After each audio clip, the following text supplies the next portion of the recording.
Okay, so here's my white fondant rolled out for my rabbit. Place it over the top just like we did for the little chick. And smooth that down. So these are, even if you're afraid of fondant, I mean, these are really easy to cover. So you don't have to be afraid of fondant. Flip it over.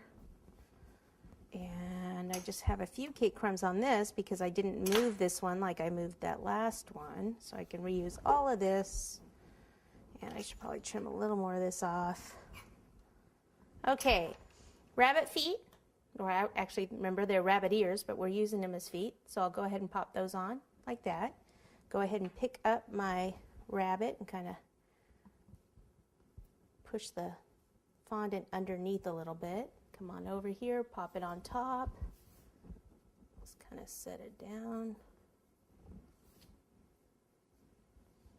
Okay, clean this up, and then I have my ears. So the ears, I think this might be a little long, this stick. So let me take it off. I want it to be as long as possible, but I don't want the ears to stick up either. But if it's not long enough, then it can kind of just topple over on you a little bit. Okay, so when you take these out of the mold, if you have any rough spots around the edge, this one really doesn't, but that would mean that you've overfilled your mold a little bit. This one isn't, so it's fine, but if you do, then just trim that off.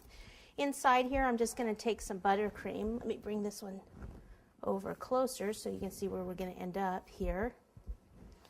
Okay, so I'll just take this buttercream. This is a tip number 5. And I'm just going to squeeze some pink buttercream in this area.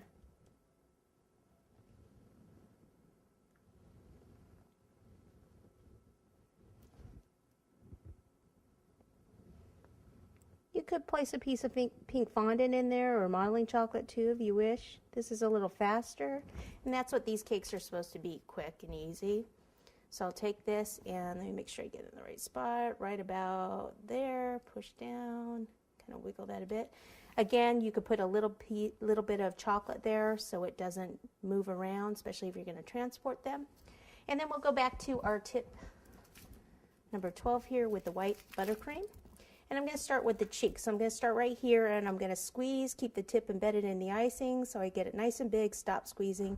And then see how I kind of swirl it around so that I don't get a point sticking out, because if you just squeeze and go like, you know, squeeze and even stop squeezing, you get that little point. So then the next one, I don't start right here. I want to start over a little bit and squeeze until the icing meets that one. Stop. There we go. Eyes above it, squeeze, move it up, back down. Squeeze, move up, back down a little bit. Then we'll go to the blue.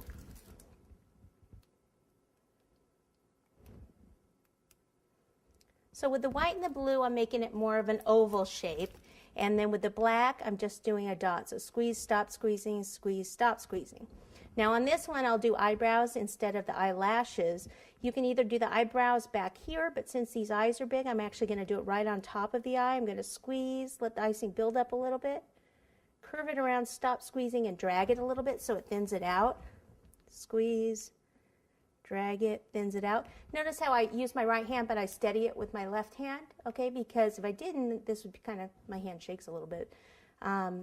But it's always good to steady it with just your fingers on your other hand there. The mouth, we'll just do a U shape. If you have any black licorice, you could use that for whiskers if you want. So we could leave it like that. We could even do some little dots here if we want. We can do what we want. It's our rabbit. So that one doesn't have them, this one does. And then the feet, we'll give them some little toes, squeeze and curve it a little bit. Squeeze and curve.